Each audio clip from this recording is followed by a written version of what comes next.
Hello and welcome to my back to school presentation. My name is Mrs. Donovan, and if you are watching this video, that means that your student has elected to take chemistry at either the honors level or the AP level. So congratulations.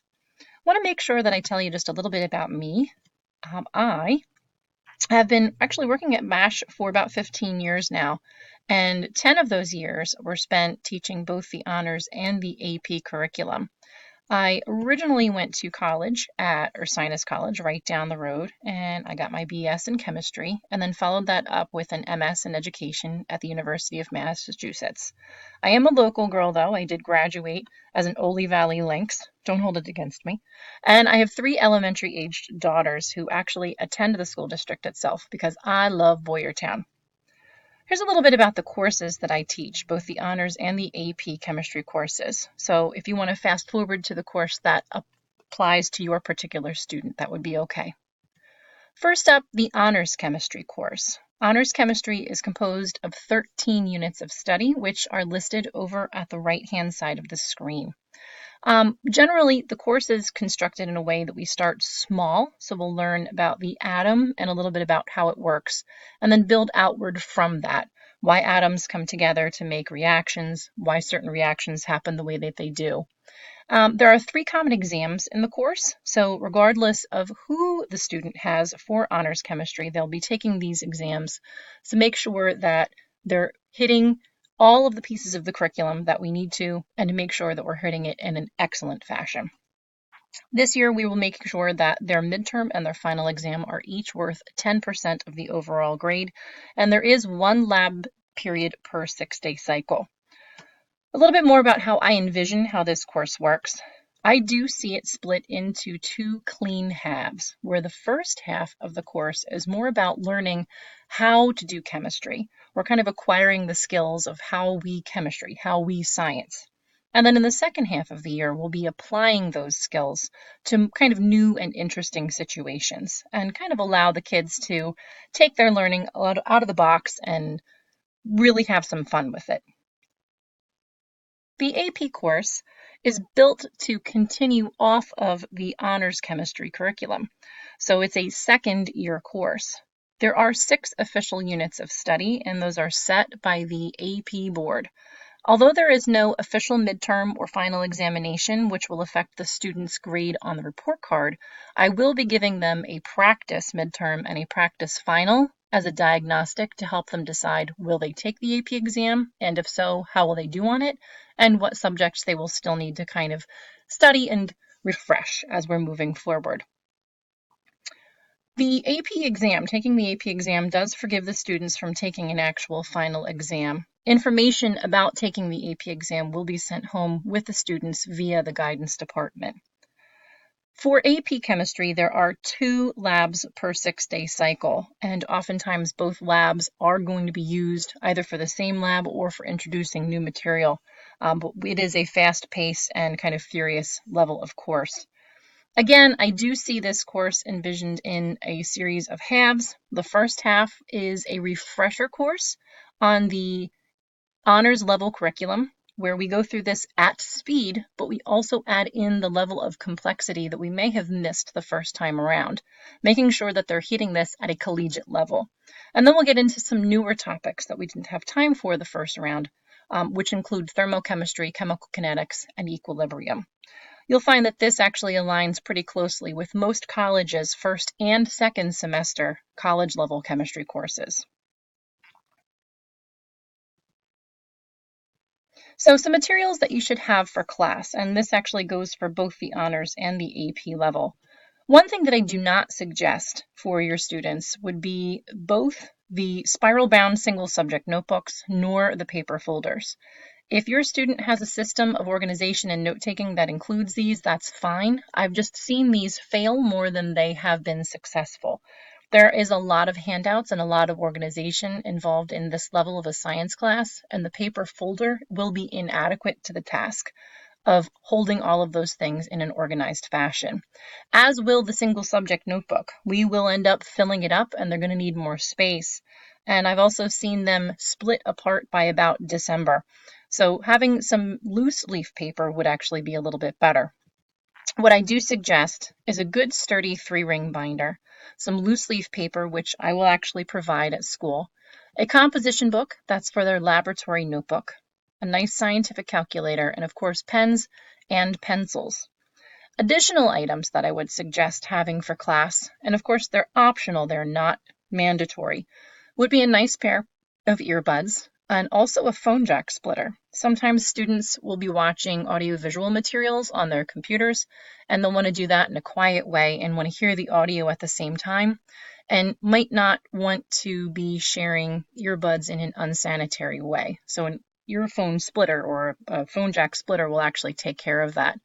Also, colored pencils or markers of the kids' choosing would be a fabulous idea. Many times as we're unpacking our learning or unpacking our notes and explaining concepts, drawing pictures of those concepts can be extremely helpful in cementing the students' learning.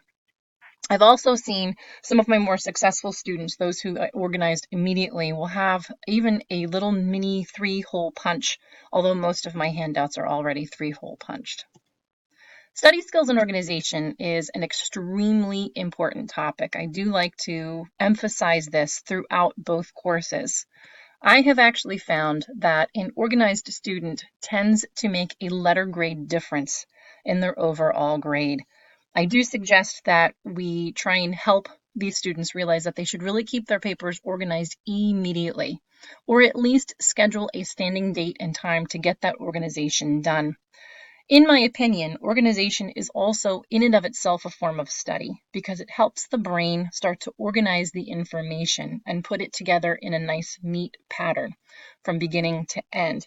It will help the brain learn to go from subject to subject, even in a simple act of where does this paper go? Where does it belong? What subject does that belong from? Is a fairly large decision, and now you're thinking about the material in another way. Yet another thing that we talk about in class is note-taking at an upper level. I'm a believer of something called Cornell Notes, and there's an example of that on the right-hand side of the screen. I sometimes call it two-sided notes. I often show the students to do this both on a front and a back in a 3-ring binder because it does make a lot of sense. It leaves space for coordinating lecture notes with book reading notes without wasting the student's time with having a duplicate copy of both of those things. And my favorite feature is the summary feature down toward the bottom of that page, making sure that the students really understand the why we're doing what we're doing and making sure that the pedal kind of hits the metal as we go through every single page of our learning. So what's very important to us parents would be what we're going to do when the kids are starting to miss class. Well, one of our major goals here is to try and make sure that we're creating some very independent learners. So I really would like to see that the students are mainly in the driver's seat where absence is concerned.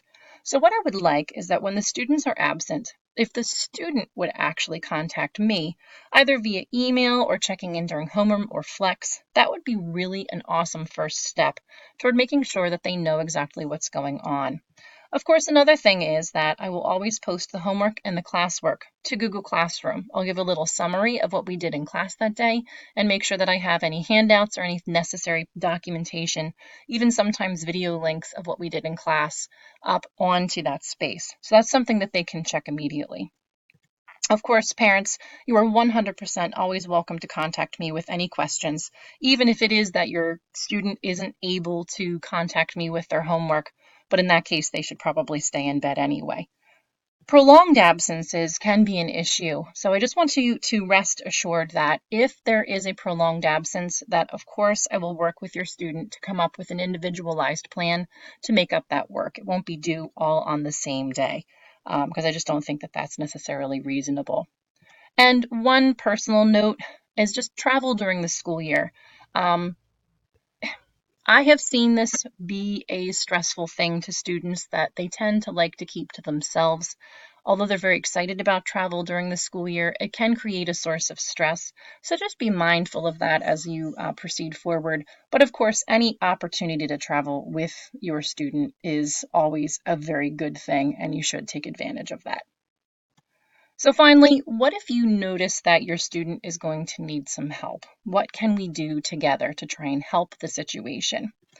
So a couple of things that I have seen as warning signs is number one, always, I'm usually very, very good with updating the grades. In Infinite Campus, the grades should live update. So if you do notice that suddenly the grades are starting to dip down, that's a pretty good warning sign. Of course, every once in a while we'll not understand a topic super duper well, and many times the students will come in for a little extra help and the grades will start to bounce back. Another warning phrase that I've heard is, I've looked the material over. In my opinion, looking over the material is not the same as studying it.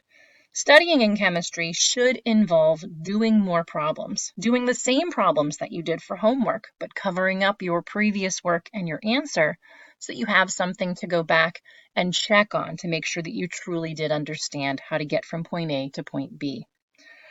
If students are staring at the same page of homework for a long, prolonged time, or even if they state that they never actually have homework in the class, both of those to me would send up a red flag because obviously if you're staring at the same page, you're going to need some help. And if you have no homework, they pretty much have homework. I won't say every night, but I want to say 4 out of the 5 nights out of a week, there'll be a small assignment. So what can we do to try and help when we do see some of these warning signs? Well, of course, tutoring sessions are always available, and either you or I or even the student can request them. I will request that that becomes a mandatory feature if the student is below a 70% for the quarter or below a 70% on any single test. I really want to make sure that they're mastering these individual concepts because chemistry is a cumulative subject. It's just not going to go away. We can have a bad day, but we really still need to understand what's going on. Another thing that we can do too, I take a lot of time to actually make my own instructional videos, so they should be posted up in Google Classroom. The students could be accessing them to help on their own relearn or reteach or just kind of understand it at a different level or at their own pace. You could simply ask your student what they learned that day. Sometimes in just talking about it, it actually helps them kind of get it straight in their heads. Sometimes requesting the kids work in a family space or talk through their thinking with you can actually work pretty well.